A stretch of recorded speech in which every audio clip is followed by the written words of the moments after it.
Le deuxième vraiment et que je découvre de plus en plus, c'est le réseau. Le réseau c'est vraiment un métier de réseau et un métier où on va rencontrer beaucoup de gens, beaucoup de monde et c'est ça qui fait potentiellement l'opportunité ou qui crée l'opportunité de faire derrière des affaires.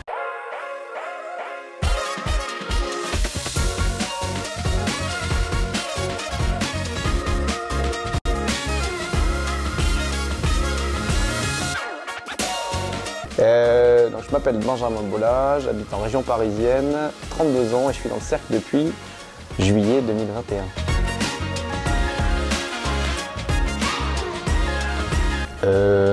Ouais, j'avais hâte de démarrer l'aventure. Je fais déjà un petit peu d'immobilier, enfin pas mal d'immobilier locatif avant, mais j'avais vraiment envie de rentrer dans ce groupe-là pour développer mes compétences et puis faire des affaires.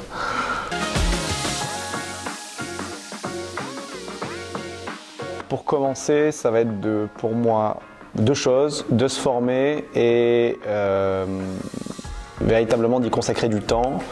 Parce que si on n'y consacre pas suffisamment de temps ou qu'on fait ça ou qu'on pense faire ça à côté d'un autre boulot, 1 heure par jour, 1 fois par semaine, ça ne marchera pas. Ça demande du temps. Pour moi, l'outil important, c'est le mentorat. Et le deuxième vraiment et que je découvre de plus en plus, c'est le réseau. Le réseau c'est vraiment un métier de réseau et un métier où on va rencontrer beaucoup de gens, beaucoup de monde et c'est ça qui fait potentiellement l'opportunité ou qui crée l'opportunité de faire derrière des affaires.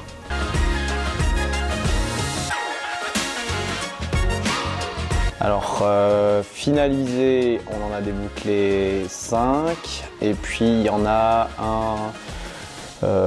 4 ou 5 aussi en cours. Voilà. Je n'ai plus en tête exactement le compte là, mais voilà, ça doit être ça.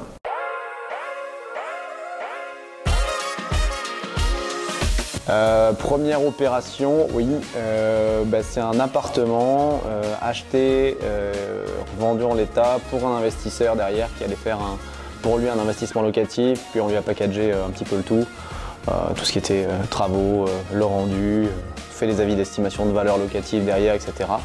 Donc ça s'est revendu très vite, c'est une opération qui a roulé sans problème, sans difficulté, contrairement à d'autres.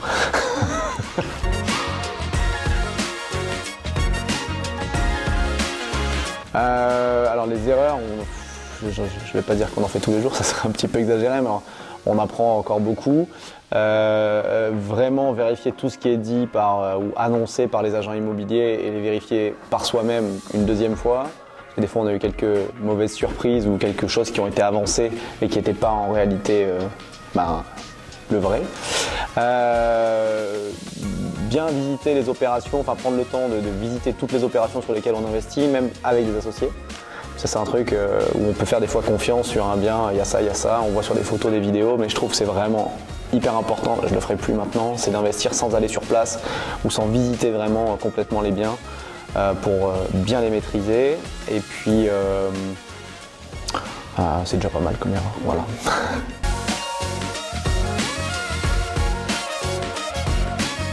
Que m'apporte le cercle? Déjà, ça a été à la base pour moi toute la formation sur le métier de marchand de biens.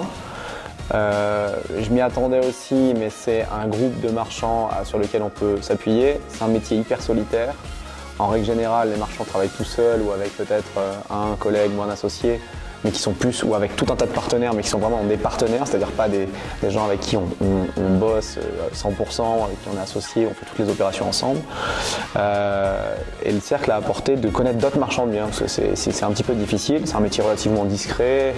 Des gens, après ça dépend de la région, mais il y a des fois des gens, ils disent marchands de biens, ils font ça à quelques opérations. Mais rencontrer des gens qui font ça de façon régulière, récurrente, avec l'ambition de performer, de développer une entreprise qui puisse bien fonctionner, c'est rare. Et donc le cercle rassemble tous ces opérateurs-là, donc pour ce biais de rencontrer du monde. L'autre point, et puis je le vois, c'est que y a des opportunités qui se créent au fur et à mesure avec d'autres membres, des associations potentielles qui peuvent être ponctuelles ou qui peuvent être récurrentes, comme je le fais avec certains associés, ou on va peut-être le faire avec d'autres membres. Et puis clairement aussi la vision de Seb et puis son ambition au-delà du cercle, des opérations de marchand, de réaliser des opérations un peu plus grosses, des club deals, etc. Et sa vision d'entrepreneuriat qui me plaise toujours autant.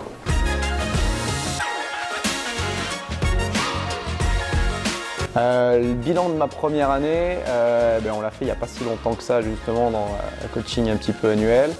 Ça a été qu'on a clôturé des opérations, c'était l'objectif déjà. Donc clôturer plusieurs opérations, découvert un peu toutes les facettes du métier de marchand de biens, parce que c'est vraiment un métier très très large. Donc on a commencé à voir un petit peu les différentes choses, des choses assez simples, des choses plus complexes. Voir en fait le chemin qui restait à parcourir et on a affiné un petit peu avec ma compagne les objectifs qu'on avait tous les deux communs pour les quelques prochaines années ou les années à venir. On a fait un point sur les erreurs qu'on a pu faire déjà et se projeter. Alors, pour exemple, la plupart des projets qu'on fera maintenant, on va essayer de diluer notre risque et de s'associer encore plus avec d'autres membres. D'essayer de trouver des opérations un peu plus grosses pour générer des volumes d'affaires un peu plus importants en termes numéraires. Voilà. Et puis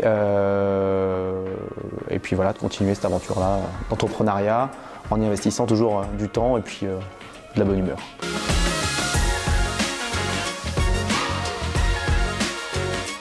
J'ai aucun problème à la communiquer, mais je ne la connais pas en fait. Mais si je fais le calcul des OP, ouais, on fait ça pour les chiffres, mais c'est plus accessoire. Mais donc il y en a une, on doit avoir 40, une 30. Je le fais comme ça à la louche, hein, mais on doit faire quelque chose comme 120 000 euros de marge ou quelque chose comme ça. Voilà, pour l'année passée, entre juillet 2021 et juillet 2022. Et puis les prévisionnels sont de doubler ça éternellement. Non, on verra pour la suite, mais voilà.